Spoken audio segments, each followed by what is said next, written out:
এই অনুষ্ঠানে আসার আগে শুধু একটি কথাই কিন্তু গত রাত থেকে বারবার মনে হয়েছে যে আমি এই অনুষ্ঠানে যাচ্ছি একটি বিশেষ কারণে। আমরা সকলেই জানি আল্লাহ রাব্বুল আলামিন মানে ওনার রহমতের কোনো শেষ নেই। উনি জঘন্যতর পাপীকেও কিন্তু উনি ক্ষমা করে দিতে পারেন চাইলে। তা আমার বারবার শুধু একটি কথা মনে হয়েছে যে দুনিয়ার এই ব্যস্ততার, এই কর্মব্যস্ততার মধ্যে আমরা সঠিকভাবে আল্লাহকে ডাকতে পারি না, দিনের কাজ করতে পারি না।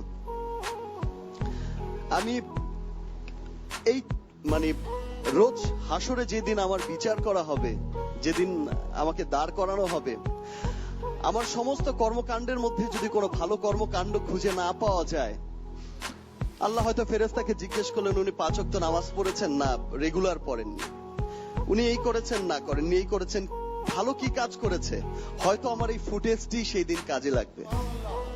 হয়তো ফেরেশতা সেই দিন আমার এই ফুটেজটি দেখাবে আর বলবে যে আল্লাহ উনি দিনের কাজ করতে পারেননি কিন্তু উনি দিনের সাথে থেকেছেন,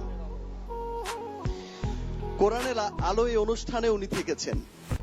উনি সেখানে আপনার পছন্দের যে ব্যক্তিগুলো আছেন, হাফেজ, কারি, এই যে বিশিষ্ট ব্যক্তিগুলো আপনার পছন্দের ব্যক্তিদের পাশে গিয়ে বসেছেন, তাদের সাথে বুক মিলিয়েছেন, তাদের সাথে কথা বলেছেন। এই উসিলায় হয়তো সেদিন আমি ক্ষমা পেয়ে যেতে পারি।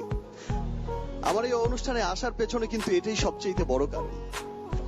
ধন্যবাদ সকলকে, বিশেষভাবে ধন্যবাদ জানাই আপনাদের সকলকে যারা সম্মানিত বিচারক এখানে বসে আছেন। এক একজন আপনাদের আসলে শ্রদ্ধা জানানোর ভাষা আমার নেই। এক একজন বুজুর্গ ব্যক্তি, আপনাদের সাথে মুসাফা করাও অনেক ভাগ্যের ব্যাপার হয়। তো আপনারা বাংলাদেশের জন্য দোয়া করবেন, বাংলাদেশের সমস্ত মানুষের জন্য দোয়া করবেন যারা আসলে মুসলমান, হয়তোবা তারা আপনার কর্মকাণ্ডে থেকে হয়তো সঠিকভাবে পালন করতে পারে না, তাদের সকলকে সবাই যেন সুন্দরভাবে ইসলাম ধর্মকে পালন করতে পারে, 5 ওয়াক্ত নামাজ পড়তে পারে, কোরআনের পথে চলতে পারে। ধন্যবাদ সকলকে। অনেক অনেক ধন্যবাদ আপনাদের।